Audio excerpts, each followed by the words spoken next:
Hello guys, welcome back my channel. हम अपने story का पार्ट 17 स्टार्ट करते हैं। प्लीज़ गाइस, आप लोग मेरे चैनल को ज़रूर सब्सक्राइब और कमेंट और लाइक ज़रूर करिए। मुझे बहुत अच्छा लगता है। तो प्लीज़ गाइस, आप लोग कमेंट्स करके मुझे बताना कि स्टोरी कैसी है।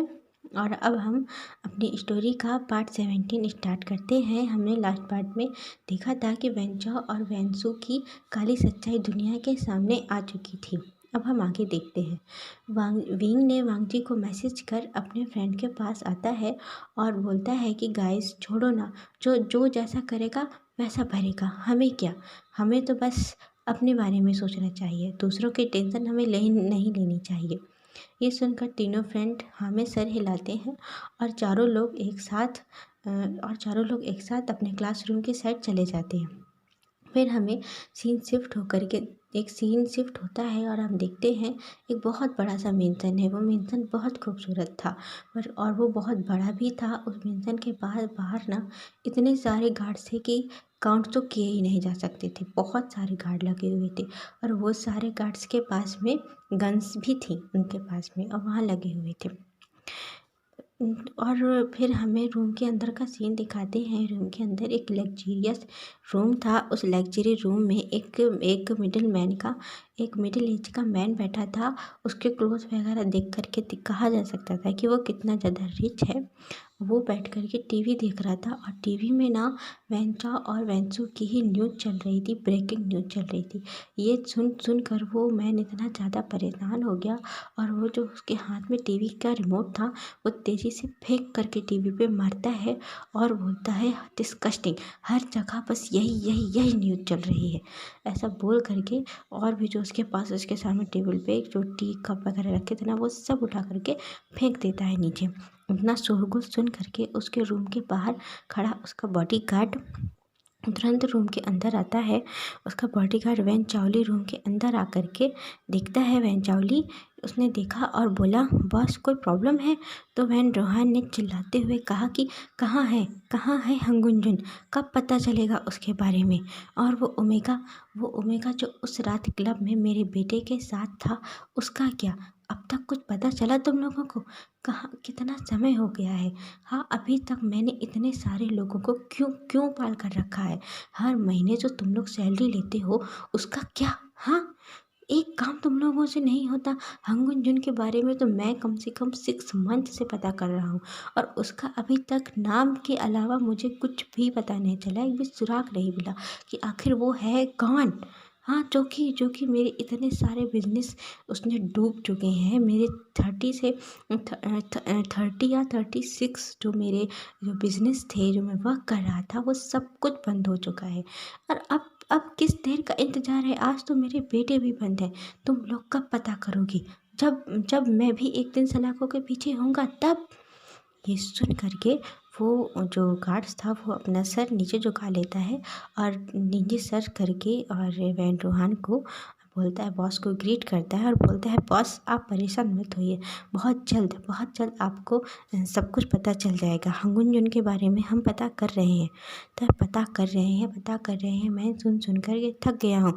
अब मुझे पता नहीं, मुझे जल्द से जल्द हंगुन की पूरी एक एक डिटेल चाहिए और ख़ास तौर से उसकी कोई वीकनेस। और हाँ, और वो जो ओमेगा है ना, वो जो मेरे बेटे के साथ में था, वो ओमेगा अगले 2 दिन के अंतर्गत मुझे मेरे फार्म हाउस में चाहिए।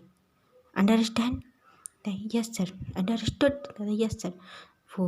इसके बाद वो बोल करके वो गार्ड्स को इशारा करता है कि निकलो यहाँ से, तो आउट। वो गार्ड्स तुरंत रूम के बाहर चला जाता है। हमें फिर सीन शिफ्ट होकर के हम कॉलेज का सीन देखते हैं। अब करीब मिड टाइम हो गया था, दोपहर का समय था। तो दोपहर में और वो लोग अभी भी क्लासरूम में ही बैठे थे। विंग ना कुछ अपना वर्क कर रहा था बैठ करके। तो उसके पास मियन आती है और बोलती है कि विंग, कब तक यहाँ बैठे बैठे इसी तरह वर्क करते रहना है? चलो ना, हम लोग कैंटीन में चलते हैं, कुछ खाते पीते हैं, कॉलेज घूमते हैं, कुछ एंजॉय करते हैं ना। तुम लोग वैसे भी 2 दिन के बाद शायद कॉलेज आए हो। बोलता है तो वो चैंग कहता है, नहीं 2 दिन के बाद नहीं, सिर्फ एक ही दिन के बाद तो हम लोग आए हैं। बस जब लीव थी तभी नहीं थे। और मैं नहीं जाऊँगा, मुझे ना कहीं और जाना है। मैं तुम लोगों के साथ कैंटीन नहीं जा सकता। विंग ने तिरछी नज़रों से उसको देखा, चैंग को, और बोलता है, कहाँ, किधर जाना है तुम्हें, बताओ मुझे। तो वैन चैंग आता है और चैंग विंग के ईयर में आकर के बोलता है कि मैंने वेन्डिंग से आज प्रॉमिस किया था, इसीलिए मुझे वेन्डिंग से मिलने जाना है। कहता, ओह ठीक है, जाओ, मैं कुछ नहीं बोलता, और टाइम से घर आ जाना, वरना मैं क्या आंसर दूंगा गगा को। गगा ने मुझसे पूछा तो। कहता, हाँ हाँ, मैं ना समय से आ जाऊँगा। इतना कह के ही वो वहाँ से तुरंत दौड़ता भागता चला जाता है। जब वो ये ना मियान और नी हुसैन देखते हैं कि उसने कुछ ईयर में कहा, तो नी हुसैन तुरंत उसके पास आकर बैठ जाता है, विंग के पास, और उसके गले में हाथ डाल करके बोलता है, वी भाई बताओ, आखिरकार क्या कहा चैंग ने। कहता है, क्यों बताऊँ।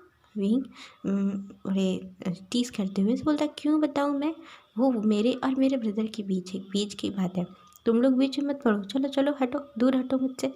इतना कह के विंग खड़ा हो जाता है, अपना पूरा बैग वैग बंद करता है और कहता है, चलो अब हम कैंटीन चलते हैं। तो नी हुसैन कहता है, आप तुम ना बहुत बदल गए हो, बहुत ज़्यादा बदल गए हो वी भाई। हम फ्रेंड हैं यार, हम फ्रेंड्स हैं, फ्रेंड से कैसा सीक्रेट। तो फ्रेंड से भी सीक्रेट्स होते हैं, सबके अपने पर्सनल सीक्रेट होते हैं, और चैंग यदि चाहेगा तो वो खुद तुम लोगों को बताएगा। इतना कह के वहाँ से वो लोग कैंटीन की ओर चले जाते हैं। और चैंग ना, हम देखते हैं चैंग आर्ट डिपार्टमेंट के रूम के बाहर खड़ा था, आर्ट डिपार्टमेंट के बाहर था, और वो ना वेंडिंग का वेट कर रहा था, बार बार अपनी घड़ी देख रहा था, और यहाँ से वहाँ वॉक कर रहा था। वेंडिंग भागता हुआ अंदर से आता है, और अंदर से चिल्ला करके भागता हुआ चिल्लाते हुआ आता है कि चैंग चैंग चैंग। बाकी सब भी देख रहे थे कि वेंडिंग किस तरह चिल्ला रहा है। तो उसका एक फ्रेंड बोलता है, हे वेंडिंग, कहाँ जा रहा है। तो वेंडिंग कहता है, कुछ नहीं, मेरा ना फ्रेंड आ गया है, मुझे कुछ वर्क है, मैं अभी आता हूँ।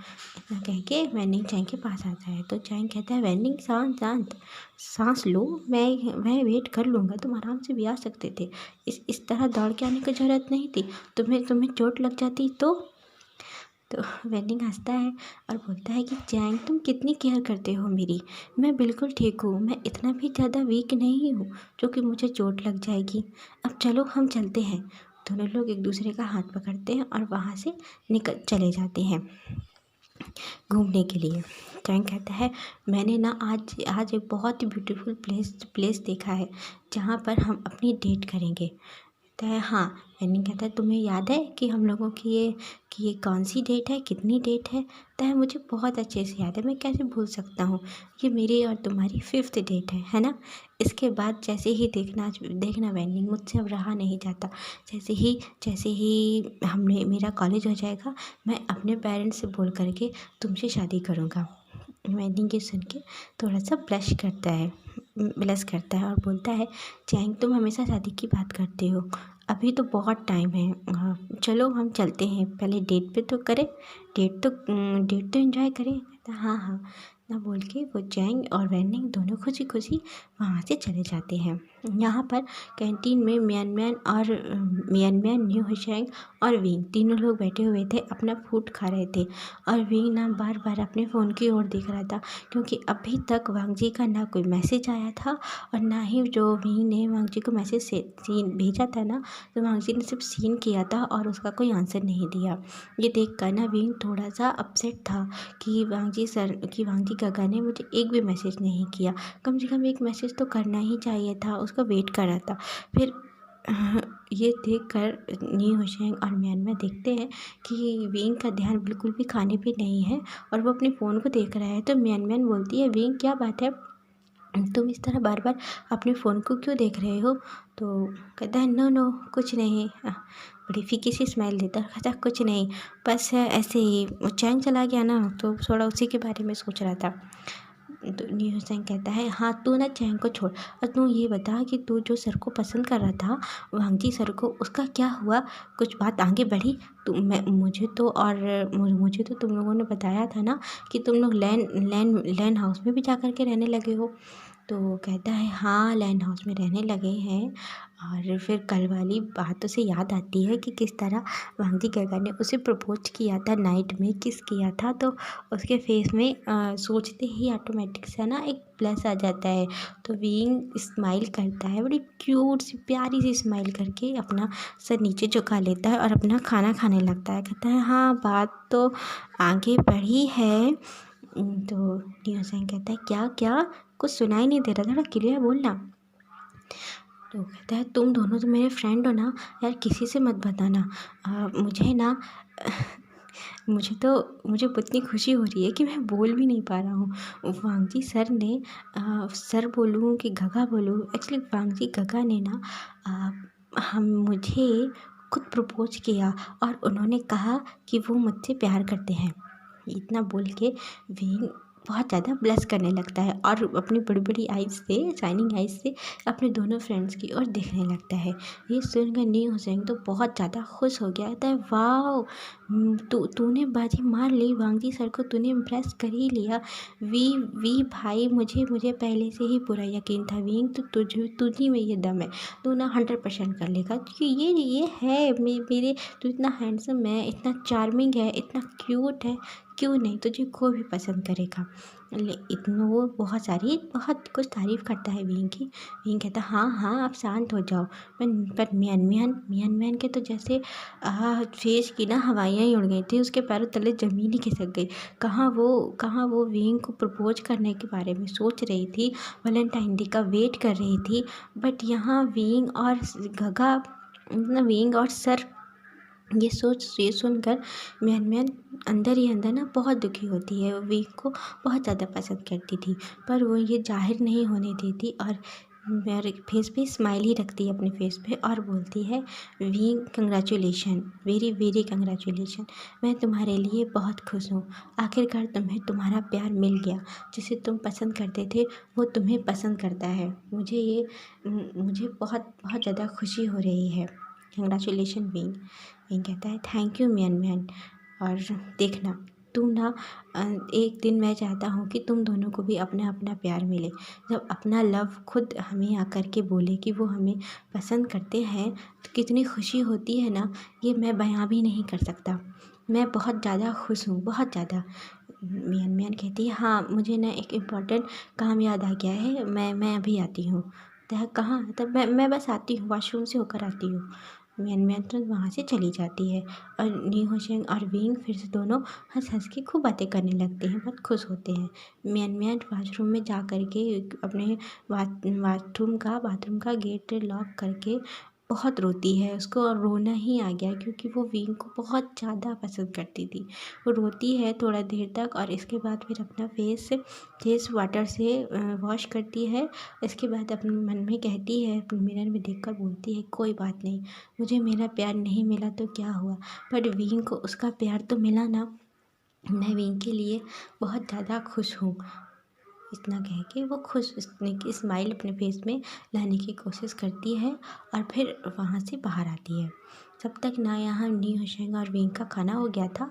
फिर विंग कहता है क्या हुआ, ये मियान अब तक आई नहीं। तो कहता आती ही होगी, चलो हम लोग तब तक चलते हैं, थोड़ा प्ले ग्राउंड में चलते हैं। नहीं हम लोग ना म्यूजिक रूम में चलते हैं। वो दोनों फिर म्यूजिक रूम में जाते हैं और विंग ने मैसेज कर दिया मियान को कि हम लोग म्यूजिक रूम में हैं, तुम भी वहाँ आ जाओ। वो दोनों म्यूजिक रूम में जा कर के विंग के फेवरेट अपनी फ्लूट वो लेता है और वो फ्लूट बजाना स्टार्ट करता है। बहुत मीठी और बहुत प्यारी धुन वो उस फ्लूट से निकाल रहा था। इतने में उसके दो लोग बहुत ज़्यादा इंजॉय कर रहे थे और नी होशंग कुछ नहीं कर रहा था, वो सिर्फ बैठ करके विंग की फ्लूट की धुन सुन रहा था। विंग ने आज ही एक खुद से ही नई धुन ऑटोमेटिक उसके मन से ही बन गई, क्योंकि वो इतना खुश था ना। जो भी उसके दिल में वांगजी को लेकर के जितना प्यार था, जो फीलिंग्स थी, वो सब उसने उस धुन में डाल के खुद एक न्यू धुन तैयार की थी। ऑटोमेटिक बन रही और वो बहुत अच्छी लग रही थी। जैसे नी हुसैन ना बहुत प्यार से सुन रहा था। जब वांगजी भी अब कॉलेज में आ चुका था, कॉलेज में आने के बाद वांगजी आके जब अपने ऑफिस रूम की साइड जा रहा था ना, तो सुनता है इतनी मीठी धुन, क्योंकि वो रूम से निकला, म्यूजिक रूम के बाहर से निकला, तो उसने जब सुनी इतनी मीठी धुन, तो वो अपने ऑटोमेटिक ना ये उसके अंदर एक क्यूरियोसिटी जगी कि मैं देख कर आता हूँ कि आखिरकार ये कौन बजा रहा है इतनी अच्छी धुन।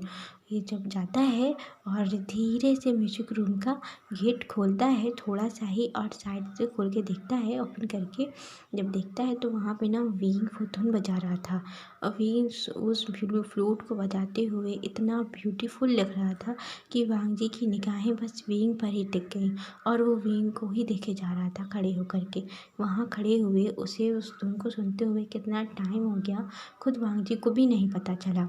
जब उसकी पूरा धुन बजा लेता है, वीन बंद करता है और अपनी अपनी 2 एब्रो उठा करके न्यू हुसैन से इशारे से पूछता है कैसी लगी।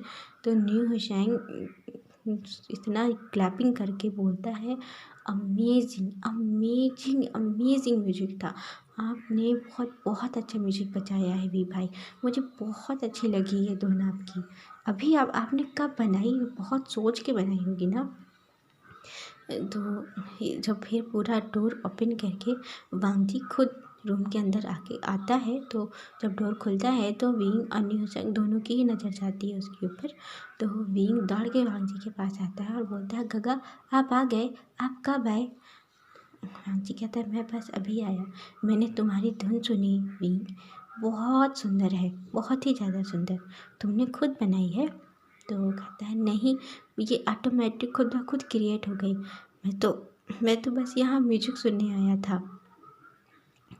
वांगजी कहता है, बहुत अच्छी धुन है, बस इसमें ना थोड़ा सा कुछ कमी लग रही है, बाकी बहुत अच्छी, बहुत ही प्यारी है, बहुत प्यारी धुन है ये। विंग कहता है, थैंक यू। विंग को बहुत अच्छा लगता है। न्यू हुसैन को लगता है कि अब मुझे वहाँ से चला जाना चाहिए। तो न्यू हुसैन कहता है, वी भाई मुझे कुछ काम याद आ गया है, मैं ना अभी आता हूँ, देख कर आता हूँ कि मेन कहाँ है। वो इतना बोल के वहाँ से निकल जाता है। और यहाँ विंग जब न्यू हुसैन चला गया तो वांगजी जा कर के धीरे से रूम का जो डोर है उसे बंद करता है और विंग के पास आकर बोलता है, विंग तुम फ्लूट बहुत अच्छी बजाते हो, मुझे बहुत अच्छी लगी ये धुन। तो विंग कहता है, थैंक यू, आप कितनी तारीफ़ करेंगे, अभी आपने कहा ना कि कुछ कमी है, मैं उसे भी पूरी करने की कोशिश करूँगा। तो वांगजी कहता है, हाँ तुम ना ज़रूर कर लोगे। और उसे आकर के विंग को ना, जब विंग मुड़ता है पीछे जाके अपनी फ्लूट रखने जाता है, तो विंग को आकर के वो हक कर लेता है पीछे से वांगजी। तो विंग थोड़ा ये देख कर थोड़ा सा शॉक हो जाता है, सरप्राइज़ हो जाता है कि आखिर वांगजी काका, और वो भी यहाँ कॉलेज में।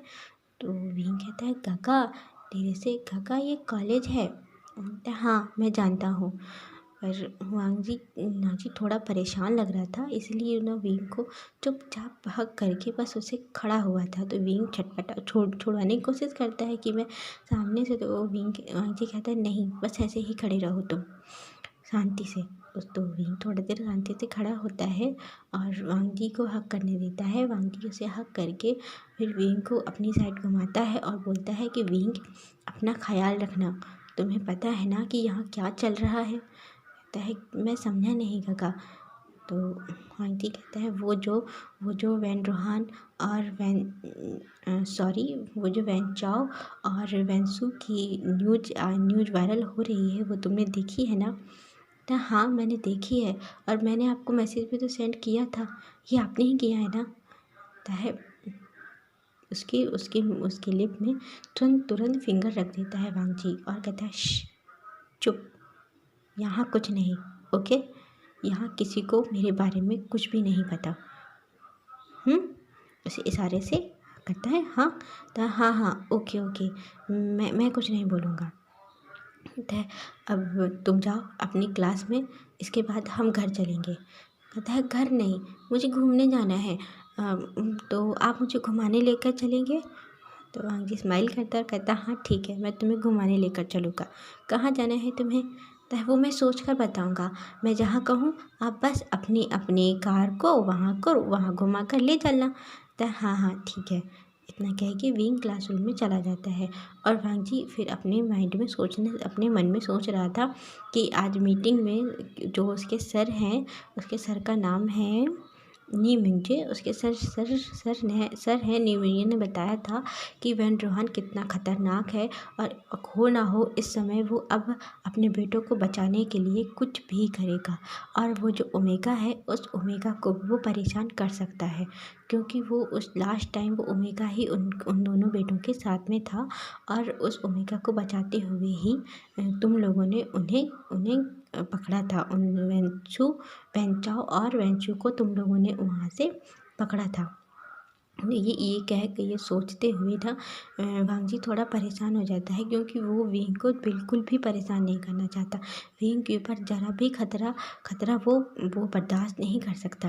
ये सोचकर वांगजी थोड़ा डिस्टर्ब था। अच्छा गाइस, आज के लिए बस इतना ही। बाय। हम नेक्स्ट पार्ट कल देखेंगे।